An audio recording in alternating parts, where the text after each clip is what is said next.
Could I call on Deputy Troy on behalf of Fianna Fáil? Thank you, Concordia. Minister, I've been approached confidentially by a concerned citizen who has made some very serious allegations about the operation of state construction contracts being awarded and managed by your department to the Department of Education.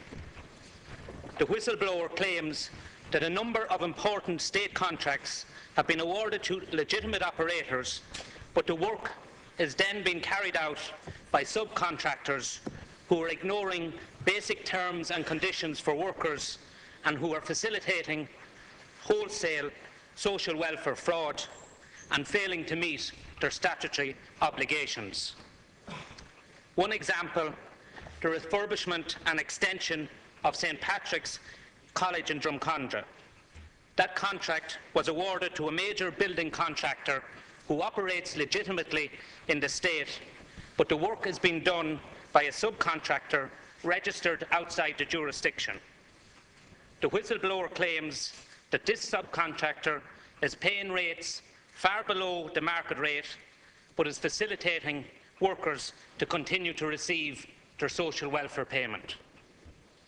This allows the subcontractor undermine legitimate builders. It undercuts builders who are trying to employ people and who are making PRSI contributions.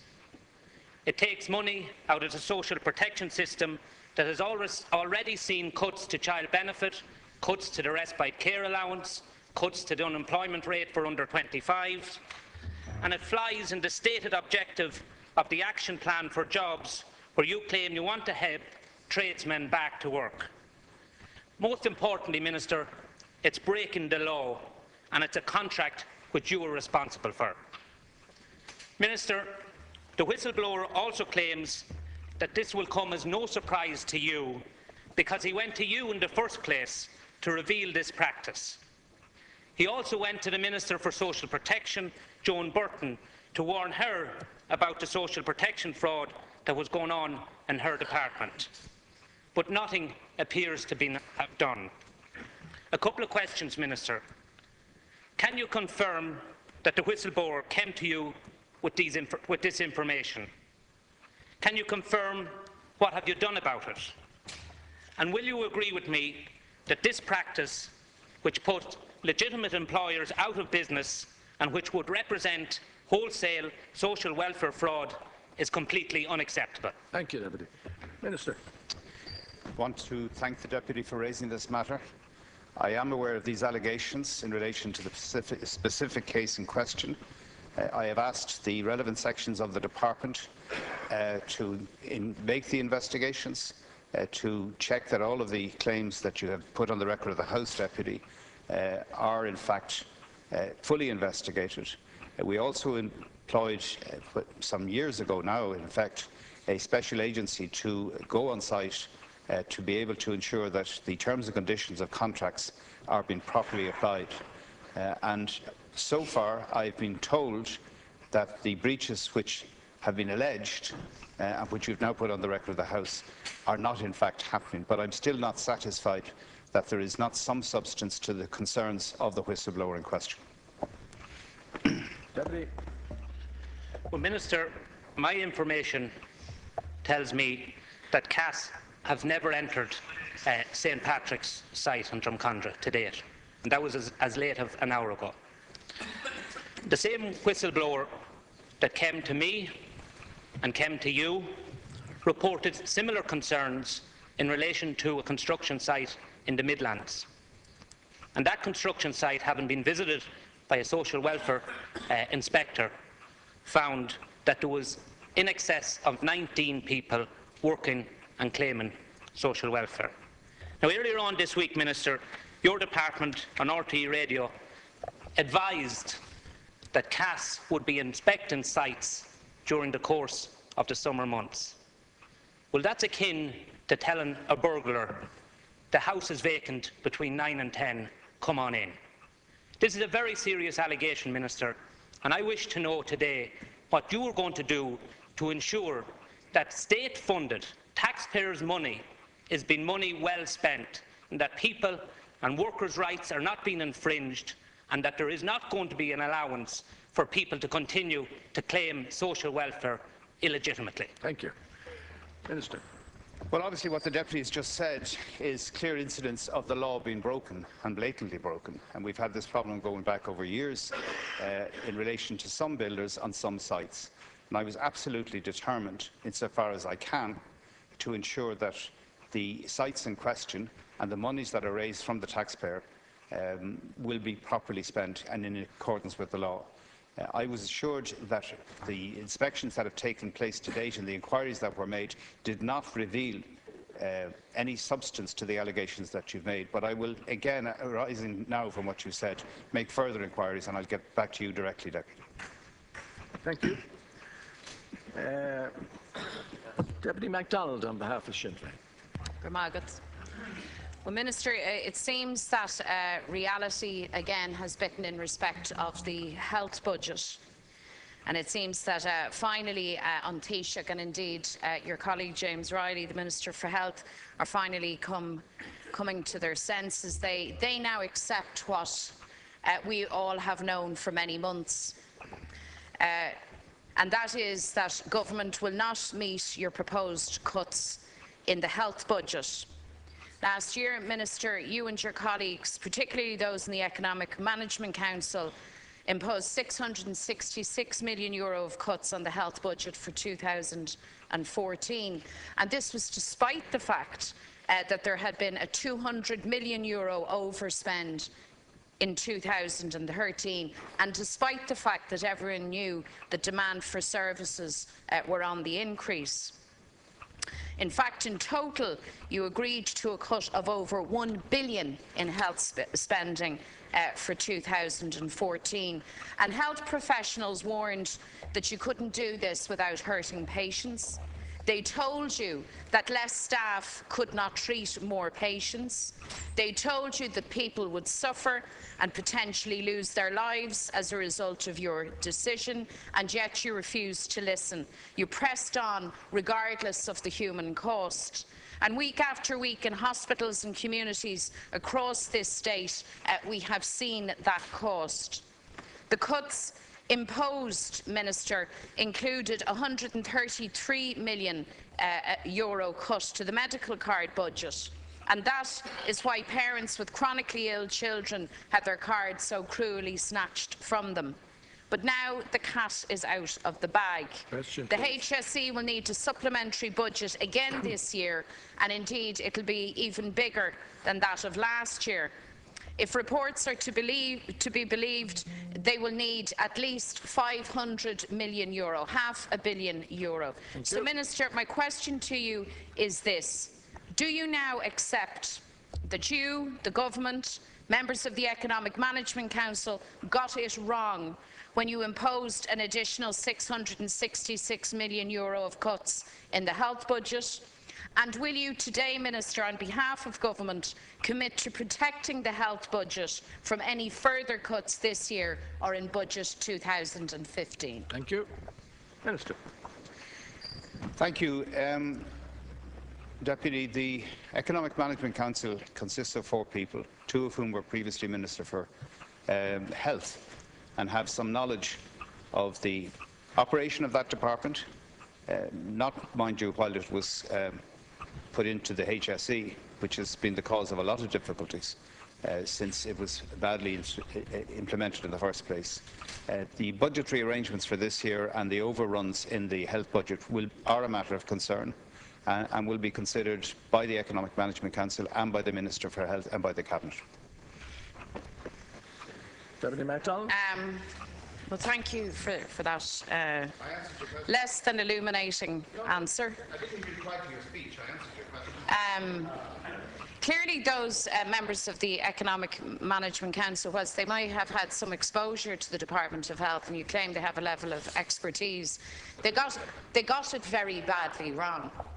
Do you accept that? Do you accept that against a backdrop of overruns within the department, incredible pressures on the system and rising demand, that it was ill-conceived to suggest, much less impose, cuts of the magnitude of 666 million. Do you accept that now? Question, because please. the facts reflect that we are now facing into yet another supplementary budget for health of the magnitude of 500 million, half a billion. Can you confirm, Minister, that that is in fact the case? I asked you a straight question. I asked you to admit or accept at this stage that the decisions made in the last budget were wrong in respect of the delivery of health services, that you could not and should not have tried to extract or make cuts of that magnitude to the health budget.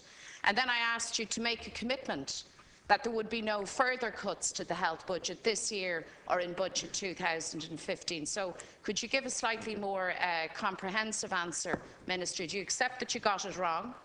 And will you commit to no further cuts?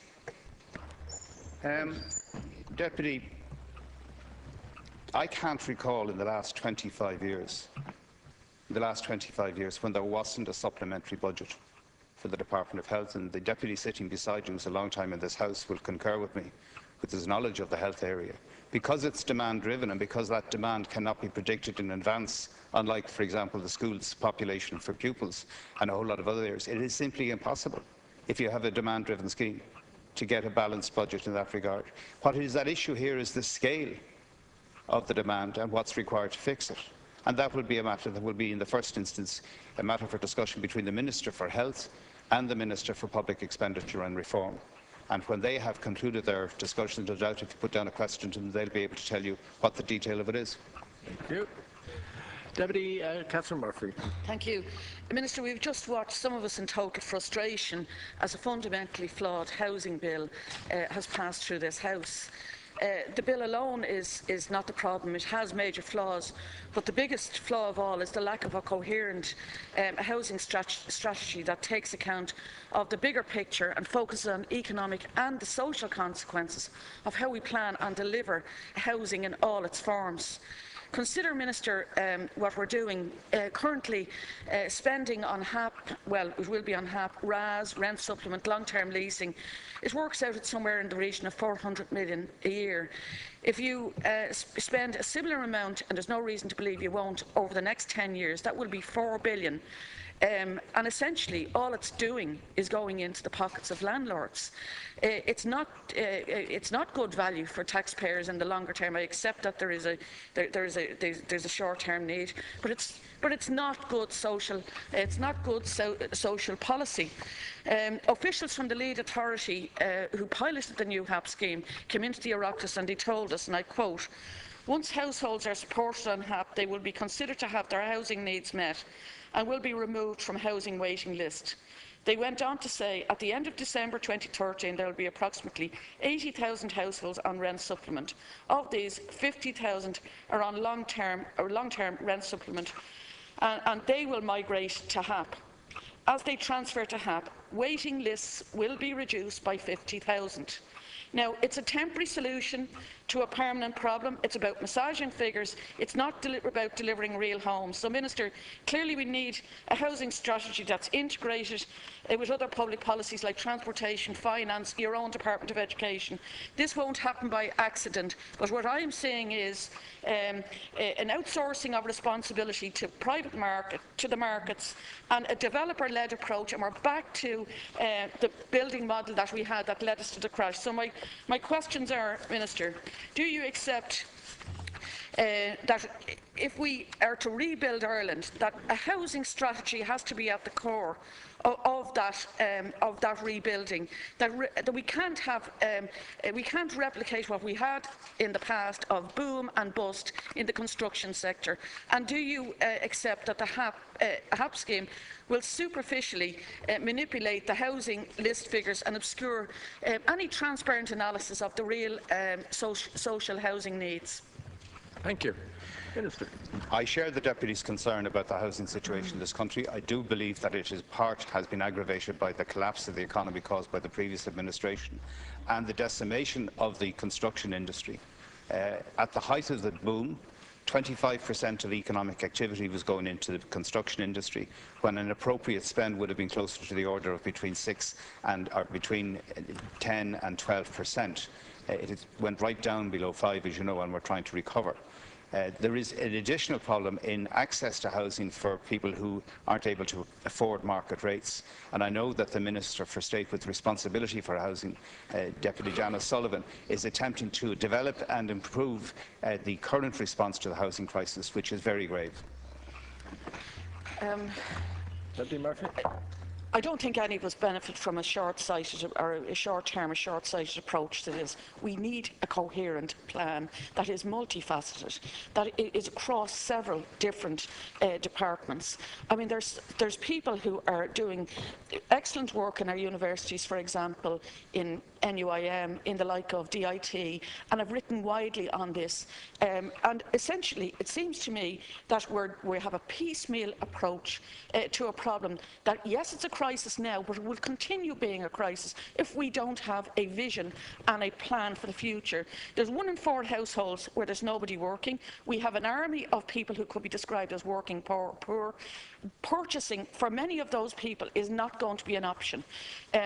Now, essentially, I'm asking you, Minister, will you draw on that expertise, given your own political and professional background, will you draw on that expertise and develop a model of, for the construction sector and for the housing sector that draws across the range of departments that it needs to draw on, and stop this piecemeal approach that we can predict at this stage is going to present us with even further problems in the future, and some of those problems will be significant social problems.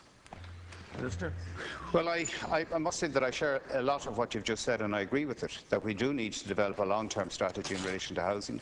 Clearly, Part 5 as an option for social housing, replacing the traditional local authority provision, has not worked for a whole host of reasons. Local authorities don't have the expertise now anymore to provide local authority housing, and the budget is far less than what is required. But we do need a new integrated approach. The bill that just passed 5th stage here in this House is a partial response to that. It's not intended to be a comprehensive response, and I will bring your remarks to the Minister and indeed to the Cabinet.